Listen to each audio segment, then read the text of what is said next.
Supreme court के जितने भी ऑर्डर हैं रिजर्वेशन के, वो सब कमजोर वर्गों के खिलाफ है। मैं तो ये मानता हूं अगर सुप्रीम कोर्ट में चरित्र है तो उनको सबसे पहले अपने यहाँ रिजर्वेशन पॉलिसी लागू करनी चाहिए। अब में ऐसी कौन सी योग्यता है? कोई टेस्ट होता है? चपरासी के लिए टेस्ट होता है यार, लेकिन उसके लिए बस एक ही योग्यता है कि आपके बाप जज रहे हो, आपके दादा जज रहे हो, आपकी माँ जज रही हो, आपकी बहन जज रही हो। आरएसएस के लोगों की, भाजपा के लोगों की, सुप्रीम कोर्ट की किस आरक्षण को खत्म किया जाए, जातिगत आरक्षण को, और इसका आधार आर्थिक किया जाए, ये उसमें मील का पत्थर है जो ऑर्डर आया। अगर आपको इतनी चिंता है, आपकी नीयत इतनी इन वर्गों के लिए अच्छी है, तो इतना बड़ा बैकलॉग खाली पड़ा है, आज तक आपने उसमें क्यों नहीं प्रयास किया कि ये बैकलॉग भरा जाए? जब इन सरकारों ने लेटरल एंट्री जारी की, कभी सुप्रीम कोर्ट ने उसका संज्ञान क्यों नहीं लिया कि इसमें भी एससी एसटी के लोगों को जिनको मौका नहीं मिला उनको मौका मिलना चाहिए? आज हमारे ही लोग, तो उनको खुशी महसूस हो रही है कि भाई इनको लगता है इससे उनको अवसर मिलेंगे। वो जब रोस्टर बनेगा तो उनको, उनकी जो है ना आंखें खुल जाएंगी, उनको पता लगेगा कि उनको तो कहीं जगह मिली ही नहीं। ये मैं वो दर्द है जो आपको बता रहा हूँ कि हम कुछ ही बन जाएं लेकिन हमारा कास्ट स्टेटस नहीं बदलता है। जाति तो आदमी के साथ आती है। बाबा साहब अम्बेडकर ने कहा था कि भारत में जाति व्यवस्था एक ऐसी सीढ़ी है जो जिस पायदान पे पैदा होगा उसी पे मरेगा। तो अगर इतने क्रीमी लेयर पैदा होगी तो फिर एनएफएस कैसे हो रहा है? इतने पद खाली कैसे जा रहे हैं? पूरे वर्ग के लिए तो लड़ लेते हैं, हमारी एकता है तो हमारी ताकत है। अगर एनएफएस होगा तो पूरी जमात जो आगे लोग निकल गए वो लड़ लेते हैं। हमारे भाइयों कुछ मिलेगा तो हम तो सबसे आगे खड़े हैं, पल के बिछा के कि उनको कुछ मिलना चाहिए।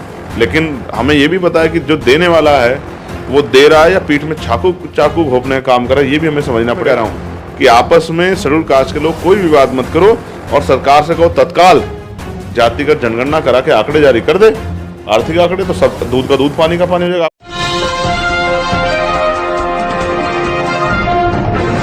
साथियों नमस्कार, मैं हूं नीरज पटेल और आप देख रहे हैं नेशन जनमत। एससी एसटी के आरक्षण को लेकर के जो भी टिप्पणियां सुप्रीम कोर्ट में हुई, उसको लेकर के राजनीतिक हलकों से लेकर सामाजिक जगत में भी हलचल पैदा हो गई। नगीना से सांसद चंद्रशेखर आज़ाद जी मेरे साथ में हैं। आप एक पार्टी के राष्ट्रीय अध्यक्ष भी हैं, तो स्वाभाविक तौर पर आपका इस पूरे मामले पर क्या मानना है, उसका मैसेज समाज में और पार्टी में भी जाता है। किस तरीके से सुप्रीम कोर्ट के डिसीजन को देखते हैं? देखिए, पहले तो मैं सुप्रीम कोर्ट को ही देखना चाहता हूँ और सुप्रीम कोर्ट को देखने के लिए मुझे किसी दूसरे चश्मे की जरूरत नहीं, इसी से दिख जाएगा। सुप्रीम कोर्ट के जितने भी ऑर्डर हैं रिजर्वेशन के से जुड़े हुए, वो सब कमजोर वर्गों के खिलाफ है। और जब ईडब्ल्यूएस पे उनका ऑर्डर आया तो वो ऐसा था जैसे एक भाई दूसरे भाई की पीड़ा के बारे में सोचता है। तो पहली बात सुप्रीम कोर्ट में, अच्छा रिजर्वेशन पॉलिसी को ये समझो आप, सुप्रीम कोर्ट के ऑर्डर को समझने से पहले हमें रिजर्वेशन पॉलिसी को समझना पड़ेगा। रिजर्वेशन तो हम इसको कहते हैं, असल में इसका नाम है रिप्रेजेंटेशन। तो एक विभाग में किस जाति के, किस समाज के कितने कर्मचारी हैं। तो सुप्रीम कोर्ट जो सबसे बड़ी सर्वोच्च संस्था है भारत की, उसमें एससी एसटी ओबीसी माइनॉरिटी के, मुस्लिम कितने कर्मचारी, कितने न्यायाधीश हैं, ये हमें सबसे पहले देखना चाहिए। भाई पहले मैं अपने गिरवान में झांकूं तब दूसरे से कुछ कहूं। मैं तो ये मानता हूं अगर सुप्रीम कोर्ट में चरित्र है तो उनको सबसे पहले अपने यहाँ रिजर्वेशन पॉलिसी लागू करनी चाहिए। अगर वो अपने यहाँ नहीं करते हैं और दूसरों के बारे में सोचते हैं तो इसका मतलब ये माना जाए, क्योंकि हर फैसले के पीछे नीयत होती है, मोटिव। और मैं जब जेल में था 16 महीने की, तो मैंने जब भगत सिंह को पढ़ा तो भगत सिंह ने बात कही, मैंने एक और इंटरव्यू में कोट की है कि जिस जज ने प्राण दंड का ऑर्डर दिया है, फांसी जैसी सजा का ऑर्डर दिया है, अगर उस ऑर्डर से उस जज का मोटिव हटा दिया जाए तो उस जज में और हत्यारे में कोई ज़्यादा फर्क नहीं। असल बात है मोटिव। क्या सुप्रीम कोर्ट कमज़ोर वर्गों को की तरक्की के लिए उनकी नीयत है? इस बात को समझना बहुत ज़रूरी। तो मैं समझता हूँ सुप्रीम कोर्ट हो, आरएसएस हो, भारतीय जनता पार्टी हो, ये और बहुत सारे छिपे हुए लोग हों जो इस देश में पहले दिन से चाहते थे कि आरक्षण व्यवस्था लागू ना हो और उनका एक छत्र राज बना रहे। फिर जब वो इसमें कामयाब नहीं हो पाए, क्योंकि उस समय बाबा साहब अम्बेडकर जैसे महान लोग थे, सर छोटू राम जैसे महान लोग थे, तो तब वो उसमें कामयाब नहीं हो पाया। उसकी शुरुआत देखिए इन्होंने नहीं की थी। रिजर्वेशन की रिप्रेजेंटेटिव शुरुआत जो हुई वो हुई इस आधार पे, और की किसने? वो हुई छत्रपति साहू जी महाराज के समय में। और आधार क्या था? सामाजिक पिछड़ापन और प्रतिनिधित्व की कमी, ये उसका आधार था। कभी उसका आधार आर्थिक रहा ही नहीं।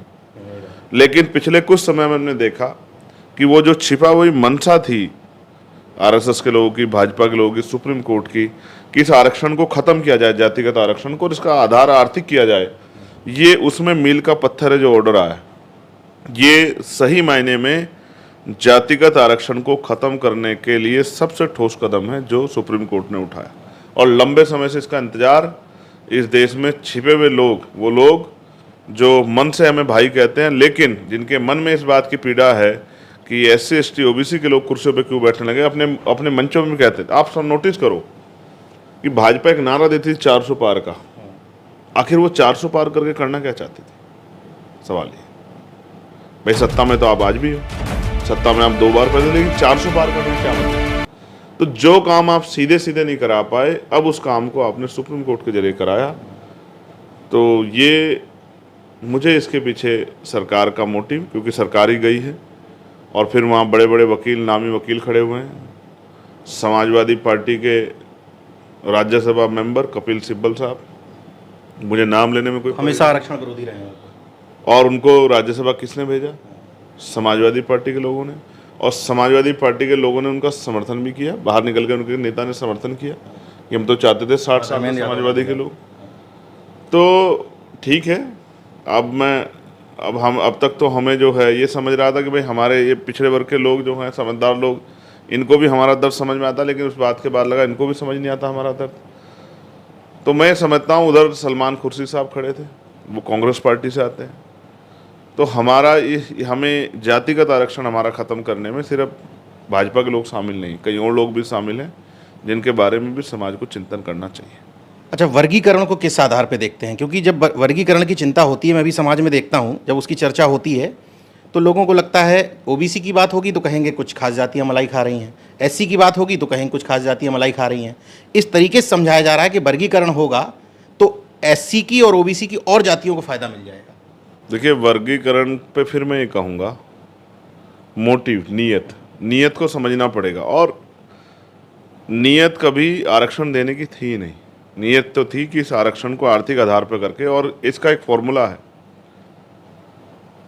कि जब आर्थिक आधार पर आरक्षण होगा तो सबसे अमीर आदमी के लिए आसान होगा सबसे गरीब व्यक्ति का सर्टिफिकेट बनवाना।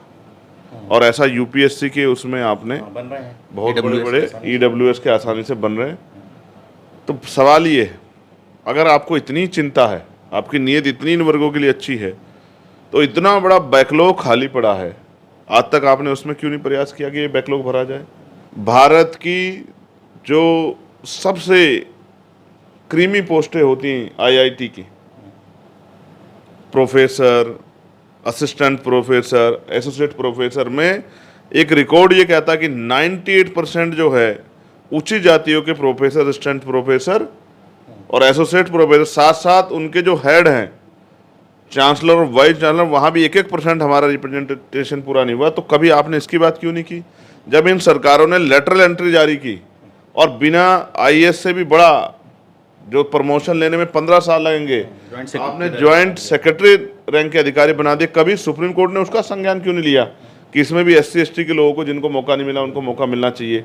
साथ साथ आपको नीरज भाई, आपको तो एहसास होगा, लेकिन सोए हुए समाज को एहसास नहीं है। जब बाबा साहब अम्बेडकर आरक्षण के लिए कह रहे थे और उन्होंने 340 में पिछड़े वर्ग के लोगों के लिए बात की, तो पिछड़े वर्ग के जो लोग जागरूक नहीं थे, और मुझे कहने में कोई संदेह नहीं कि जब मंडल कमीशन आया तो भी पिछड़े वर्ग के ही लोग उसका विरोध कर रहे थे, क्योंकि उनको उस ताकत का एहसास नहीं था। आज हमारे ही लोग, तो उनको खुशी महसूस हो रही है कि भाई उनको लगता है इससे उनको अवसर मिलेंगे। लेकिन मैं आपको एक कड़वी सच्चाई बता रहा हूँ कि जब रोस्टर लगेगा तो उनका नंबर ही नहीं आएगा। हाँ, मेरी बात को याद रखना, वो जब रोस्टर बनेगा तो उनकी जो है ना आंखें खुल जाएंगी, उनको पता लगेगा कि उनको तो कहीं जगह मिली ही नहीं, पद ही इतने कम निकाले जाएंगे। हाँ बिल्कुल, भाई ये जो हुआ है, पहले यूनिट होती थी डिपार्टमेंट वाइज, अब जो पूरी यूनिवर्सिटी, पहले यूनिवर्सिटी वाइज वो होती थी, यूनिट होती थी, अलग अलग विभाग कर दिए गए, तो 4-6 वैकेंसी निकलेगी तो आपकी वैकेंसी नहीं आएगी, फिर आप कहोगे कि भाई हमें कुछ मिला नहीं है। तो अभी मैं कह रहा हूँ ना, दूर के ढोल सुहावने लगते हैं, जो इसकी गंभीरता में उतरेंगे उनको एहसास होगा। तो ये एक बड़ा विषय है और हम इसको लगातार 150 पेज का ऑर्डर था जिसको हम स्टडी कर रहे हैं, क्योंकि एक बड़े समुदाय को ये प्रभावित कर रहा है, तो इसलिए इसको स्टडी करना, समाज का नेतृत्वकर्ता होने का। जबकि हमारी पार्टी में भी कुछ लोगों का ऐसा मत है, हमारे साथियों का, कि उनको इससे फ़ायदा होगा। तो क्योंकि पार्टी में डेमोक्रेसी है, अभिव्यक्ति की आज़ादी है, मैंने उनसे कहा कि वो अपनी बात को रख सकते हैं, लेकिन अगर चर्चा करेंगे तो शायद उनको भी एहसास हो जाएगा कि इससे एट द लास्ट समाज का बहुत बड़ा नुकसान होगा, और जातिगत आरक्षण खत्म कराने के लिए सबसे बड़ा हथियार हम उनके हाथ में सौंप रहे हैं, इसका समर्थन करें। आप क्लास 1 को छोड़ दीजिए, सबसे निचले पायदान पे सफाई कर्मचारी का काम है, गटर में लोग उतरते हैं। क्या आपने सुप्रीम कोर्ट से कभी सुना? पिछले 5 सालों में 377 से ज़्यादा जान चली गई है गटर में उतरने वाले लोगों की। कभी सुना कि उन परिवारों के बारे में सुप्रीम कोर्ट ने कहा हो कि इनको मुआवजा दो? और तो और सफाई कर्मचारी की जो नौकरी है, उसमें भी हमारे साथियों को, समर्थन करने वाले साथियों को एक बार देखना चाहिए, क्या उनको पक्की नौकरी मिल पा रही है? संविदा, ठेकेदारी, आउटसोर्सिंग, 5,000, 7,000, 11,000, जो इस पेशे में भी, इस जॉब में भी पक्की नौकरी नहीं दे रहे हैं, उसमें भी ये सोच रहे हैं कि हम किसी तरह से बहुत कम पैसे पे, कच्ची नौकरी पे, ठेकेदारी पे, आउटसोर्सिंग पे, संविदा पे उनका मैला उठाते रहे।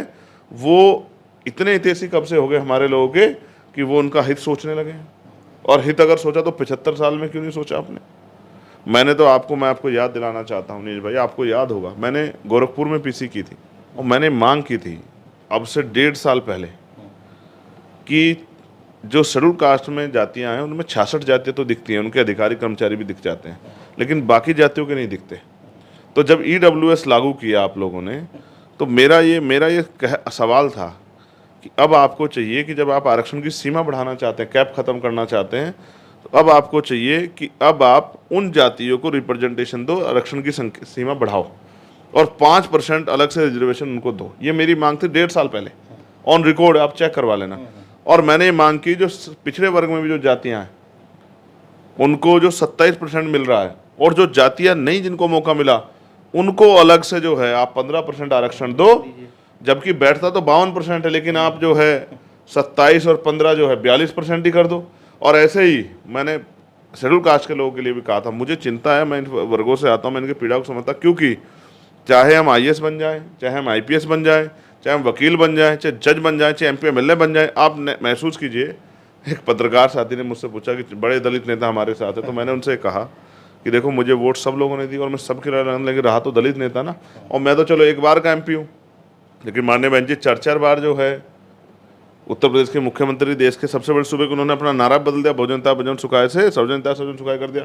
फिर भी आप उनको दलित नेता कहते हो, काशीराम साहब को भी कहते थे। और पिछड़े वर्ग में चौधरी चरण सिंह इतने बड़े नेता थे, आप उनको किसान नेता की उपाधि भी नहीं दे पाए, आप उनको जाट नेता कहते रहे, सर छोटूराम को जाट नेता कहते रहे, तमाम लोगों को। अच्छा और छोड़िए, आपको याद होंगे कर्पूरी ठाकुर, बिल्कुल, अब सामाजिक न्याय पे उनसे बड़ा काम तो किसने नहीं किया होगा।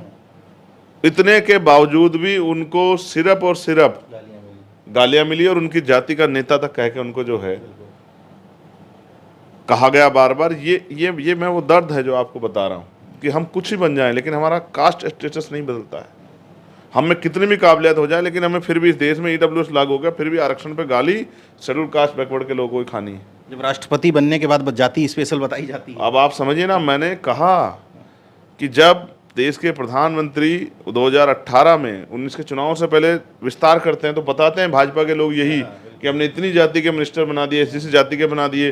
जब वो राष्ट्रपति बनाते हैं तो कहते हैं दलित समाज को, समझिए ना, जब वो राष्ट्रपति बनाते तो पूरे दलित समाज के लोगों की तरफ वो करते हैं कि देखिए हमने दलित समाज के रामनाथ कोविंद जी को बना दिया, मंदिर में अपमान हो जाता है। और जब वो आदिवासी जो हमारी बड़ी हैं, महामहिम है, उनको जब राष्ट्रपति, तो ये चिल्ला के देखिए आदिवासी को बना दिया, दलित को बना दिया। तो आप समझिए फिर मगर वो मंदिर में नहीं जा पाएंगे, राम मंदिर की प्राण प्रतिष्ठा में नहीं जा पाएंगे, उसके जो है और कोई आयोजन होंगे उसमें नहीं जा पाएंगे। क्योंकि जाति जो है वो जाति नहीं है, ये तो मैं बहुत दिन से कह रहा हूँ। जाति तो आदमी के साथ आती है। बाबा साहब अम्बेडकर ने कहा था, कुछ लोग बाबा साहब अम्बेडकर कोट कर रहे हैं कि भारत में जाति व्यवस्था एक ऐसी सीढ़ी है जो जिस पायदान पे पैदा होगा उसी पे मरेगा। कोई कितना भी ज्ञान कर ले, कभी भी शेड्यूल कास्ट का व्यक्ति पीएचडी करके, एमपीएड करके वो ब्राह्मण नहीं बन सकता। आप कह रहे हैं कि स्टेटस नहीं बदल सकता। सुप्रीम कोर्ट में और ख़ास तौर से एससी समाज के ही एक जज कह रहे हैं, और मतलब 7 में से 6 जज सवर्ण थे, एक एससी रख लिया था उन्होंने, वो भी हालांकि उन्हीं की तरफ बोल रहे थे। वो कह रहे हैं कि क्रीमी लेयर पैदा हो गया है। क्या आपको महसूस होता है कि क्रीमी लेयर पैदा हो गया है? कितने अरबपति पैदा हो गए शेड्यूल कास्ट में? कितने अरबपति पैदा हो गए? और अगर क्रीमी लेयर पैदा हो गया है तो फिर अभी इलाहाबाद यूनिवर्सिटी में, लखनऊ में जो है पीजीआई में जो एनएफएस आपने किया, तो अगर इतने क्रीमी लेयर पैदा होगी तो फिर एनएफएस कैसे हो रहा है? इतने पद खाली कैसे जा रहे हो? मैं फिर आपसे बीच में रोस्टर पे कहा था, देखिए शेड्यूल कास्ट की बहुत सारी ऐसी जातियां हैं नीज भाई, जिनमें अभी लोग ग्रेजुएट और पोस्ट ग्रेजुएट भी नहीं हुए। उन वर्गों के लिए जो वर्गीकरण का आधार दिया जा रहा है, अगर उनको वर्गीकरण कर भी दिया तो उनमें वैकेंसी ही नहीं आएगी।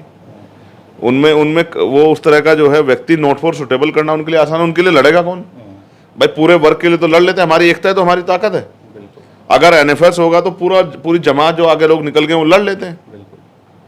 जैसे सोचिए किसी विभाग में जॉब के लिए हमें एमए जो है पोस्ट ग्रेजुएशन उसकी अहर्ता है, और उसमें भी पोस्ट ग्रेजुएशन में भी पर्टिकुलर सब्जेक्ट जो है वो केमिस्ट्री है।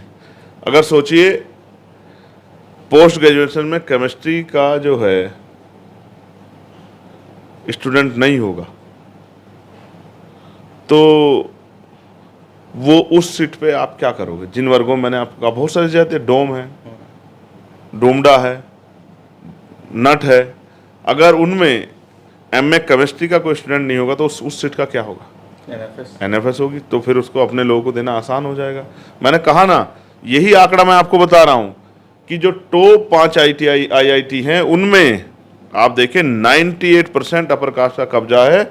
इतना जब आप कह रहे हैं क्रीमी लेयर पैदा होगी सब कुछ होते भी, और फिर मैं आपसे कह रहा हूँ किसी को राज्यसभा का मेंबर बनना है रिटायरमेंट के बाद, किसी को किसी आयोग का चेयरमैन बनना है, किसी को जो है कोई पार्टी ज्वाइन करनी है, और किसी को चीफ जस्टिस बनना। तमाम लोगों की अपनी अपनी ज़रूरत है। तो मैंने इस पे मेरी लाइन है कि दरख्तों के कटने का किस्सा ना होता अगर कुल्हाड़ी में लकड़ी का हिस्सा ना होता। और मैं एक उदाहरण आपको बताता हूँ। आपको हाथरस की घटना याद है?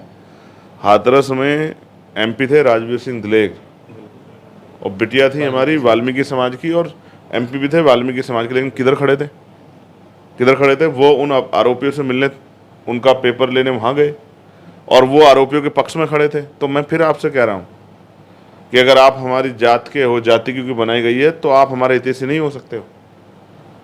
आप अगर उस नीयत आपके साथ है, जैसे हमने अभी तक कोशिश की अपने संगठन में सभी शेड्यूल कास्ट के लोगों के में नेतृत्व पैदा करने की, तो हम बहुत सही तरह समझते हैं जिनसे इस देश में अधिकारों के को छीनने की लड़ाई है। भाई कौन छीन सकता है? जो तैयार हो जाएगा। जो तैयार नहीं हो कैसे छीन सकता है? ऐसा थोड़ा है कि सब आगे रखा है।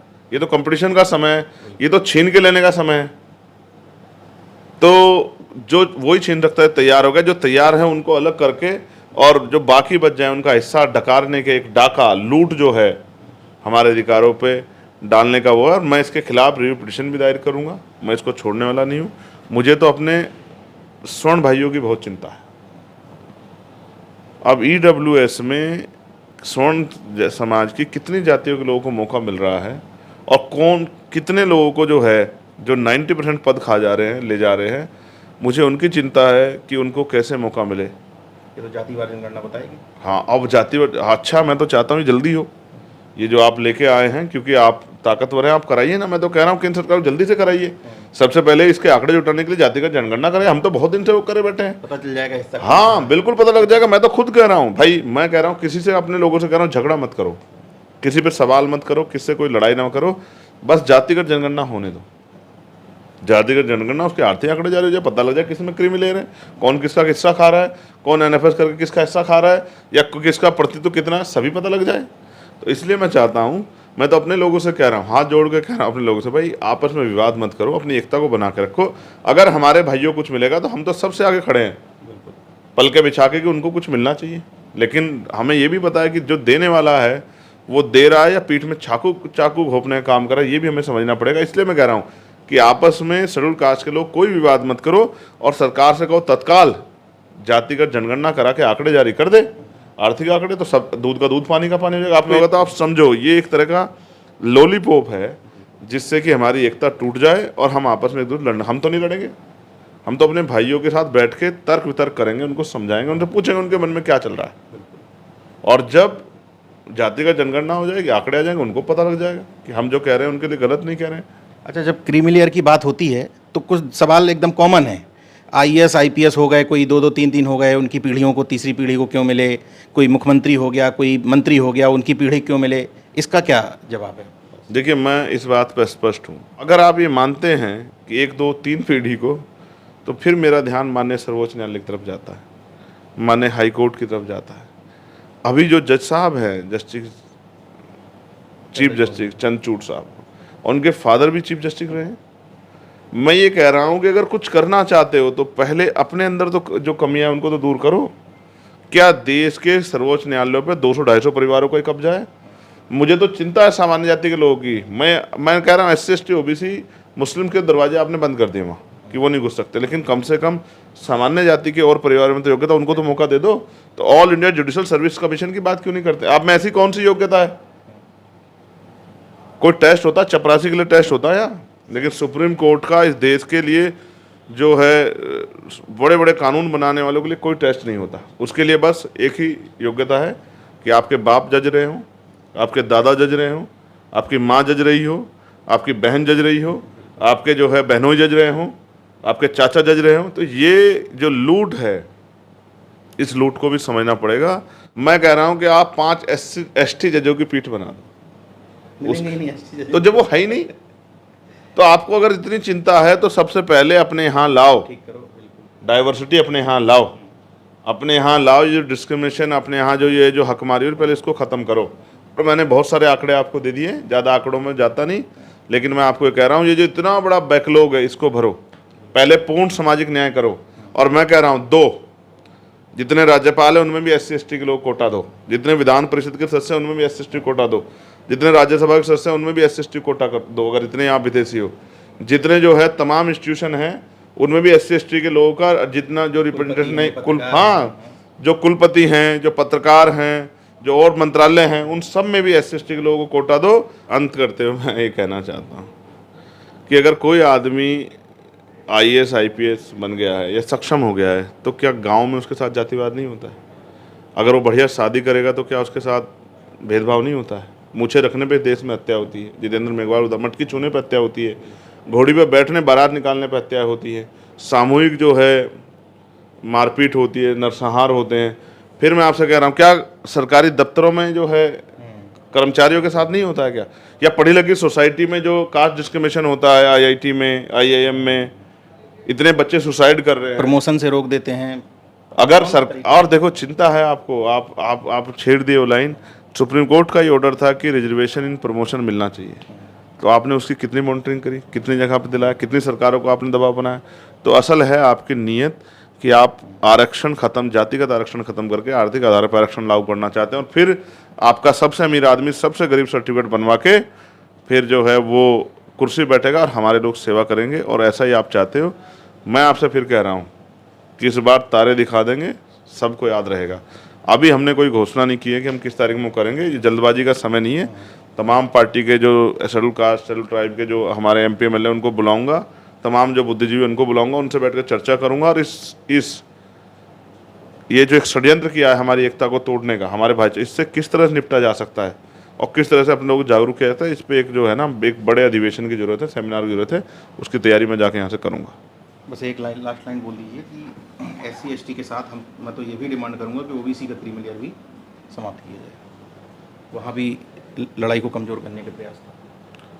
देखिए, मैं सरकार से ये मांग करता हूं कि सरकार इस पर अध्यादेश लाए और साथ साथ अगर आप मुझसे जानना चाहते हैं तो मैं कहूँगा सबसे पहले ये 27% पिछड़ों का आरक्षण इसलिए पूरा नहीं हो रहा है क्योंकि उनकी लड़ाई लड़ने वाले लोगों को निकाल दिया गया, इसलिए 3 या 4% मिल रहा है। तो मैं मांग करता हूं कि ओबीसी का क्रीमी लेयर सबसे पहले ख़त्म किया जाए। ओबीसी का क्रीमी लेयर ख़त्म होगा और शेड्यूल कास्ट शेड्यूल ट्राइब में क्रीमी लेयर की जो बात करने वाले लोग हैं उनको पहले देखना चाहिए कि जो लोग सक्षम हो गए क्या उनके साथ डिस्क्रिमिनेशन, भेदभाव, छुआछूत हो रही है नहीं हो रही है। और ऐसे बहुत सारे उदाहरण हम पे, क्या सामान्य जातियों में शादी ब्याह होने लगे जो लोग सक्षम हो गए? क्या उनको जो है जाति के आधार पर अपमानित नहीं होना पड़ता है? मैंने तो एक जज को देखा और जज के का जो एक वो था उनका पेशकार, वो उनके पानी में थूक देता था। नहीं, सुप्रीम कोर्ट में, हाई कोर्ट में देख लीजिए जस्टिस कर्णन की क्या स्थिति है। हाँ, यही मैं आपको बता रहा हूँ। तो अभी बहुत कुछ देखने को बाकी है और समाज को समझदार होना पड़ेगा, चीज़ों को का तथ्यात्मक अध्ययन करना पड़ेगा, तभी उनको समझ में आएगा कि दुश्मन की साजिश कितनी खतरनाक है। चंद्रशेखर आज़ाद जी ने विस्तार से इस मुद्दे पर, तमाम मुद्दों पर चर्चा की, चाहे उसमें क्रीमी लेयर का मामला हो, वर्गीकरण का हो। लब्बो लवाब पूरी बात का ये है कि अभी हमारा पूरा बहुजनों का प्लॉट, SC ST का प्लॉट, OBC का प्लॉट दूसरे के कब्जे में है। पहले प्लॉट तो अपने कब्जे में आए, फिर हम देख लेंगे किसका हिस्सा कौन खा रहा है। और इसी मुद्दे से जुड़ी हुई सबसे महत्वपूर्ण डिमांड कि बिना जातिवार जनगणना के पता कैसे चल गया कि किसका हिस्सा कौन खा रहा है। बहरहाल इस पूरी डिबेट पर अभी लंबी सियासत होगी, लेकिन चंद्रशेखर आज़ाद जी और आज़ाद समाज पार्टी ने अपना मत स्पष्ट कर दिया है कि वो वर्गीकरण के सीधे तौर पर खिलाफ नहीं, वो भी चाहते हैं कि और जातियों को हिस्सा मिले, लेकिन असली मामला नियत का है। और इस पूरे मामले को उनको लगता है कि आर्थिक आधार पर आरक्षण करने की ये शुरुआत का कदम है। देखते रहिए नेशन जनमत, जागरूक और सजग बने रहिए। जय विज्ञान, जय संविधान, जय लोकतंत्र। धन्यवाद, शुक्रिया बातचीत। आपका बहुत बहुत धन्यवाद। और सुनो सब लोग जोर से, जय भीम, जय भारत, जय मंडल, जय संविधान, जय जवान, जय किसान। और जिस दिन ये पार्लियामेंट में लगा था नारा और जय विज्ञान, उसी दिन से सब लोगों को बड़ी तकलीफ हुई थी, लेकिन अब ये चलेगा और बहुजन समाज एकजुट रहेगा और अपने अधिकार छीन के लेगा। प्लाट भी अपना होगा और कब्जा भी अपना होगा।